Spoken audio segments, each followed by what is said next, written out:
পরকালের মালিক আল্লাহ, আর আমাদের গাইডম্যান, আমাদের সুপারিশকারী এবং আমাদের জন্য সুখ দুঃখের ভাগিদার মদিনাওয়ালা। যদি বলুন না সুবহানাল্লাহ। মদিনার সবুজ গম্বুজের নিচে আপনার আমার হাবিব ঘুমিয়ে আছেন। তিনি জীবিত নবী, হায়াতুন নবী। যদি বলেন না, আমাদের আকীদা আহলুস সুন্নাহ ওয়াল জামাআহ, নবীরা তারা হায়াতুন নবী, ওলিরা তারা কবর জীবনে তারা জীবিত। যদি বলুন সুবহানাল্লাহ।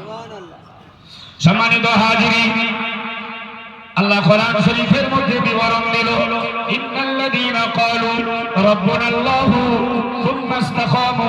আমার আল্লাহ বিবরণ দিলেন, নিশ্চয়ই ওই সমস্ত মানুষ, ওই সমস্ত লোকেরা যারা স্বীকার করে নিল, যারা ব্যক্ত করে দিল, যারা পড়ে নিল, যারা বিশ্বাস করে নিল আমাদের রব, আমাদের প্রভু আল্লাহ, সুম্মা ইসতাকামু, অতঃপর 50-60 বছরের জীবনে ওই কথাটার উপরে যারা স্থির হয়ে গেল, অবিচল হয়ে গেল, অনার হয়ে গেল, আমার আল্লাহ জানিয়ে দেয়, ফালা খাউফুন আলাইহিম, ইহকাল পরকালে ওদের কোনো ভয় নাই, ওয়ালা হুম ইয়াহসানুন, ইহকাল পরকালে ওদের কোনো দুশ্চিন্তা নাই। জোরে বলেন, আরো আওয়াজ দিয়ে বলুন সুবহানাল্লাহ।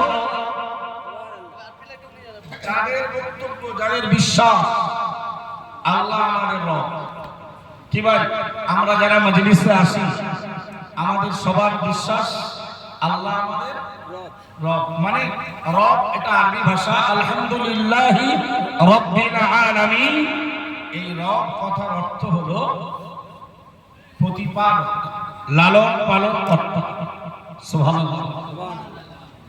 এটা আমাদের সবার বিশ্বাস। আল্লাহ হলো রব্বুল আলামিন, আর আমাদের নবী হলো রাহমাতুল লিল আলামিন। জোরে বলেন, আল্লাহ প্রতিপালক আর আল্লাহ নবী হলেন আমাদের সবার জন্য দয়ার সাগর, দয়ার ভান্ডার। জোরে বলেন, আল্লাহ নিজের ব্যাপারে বললেন, নবী আমি যতটা এরিয়া জুড়ে তথা তামাম পৃথিবীতে আমি রব্বুল আলামিন, আর তুমি ওই তামাম পৃথিবী জুড়ে ওই এরিয়ার ভেতরে তুমি হলে রাহমাতুল লিল আলামিন। যদি বলুন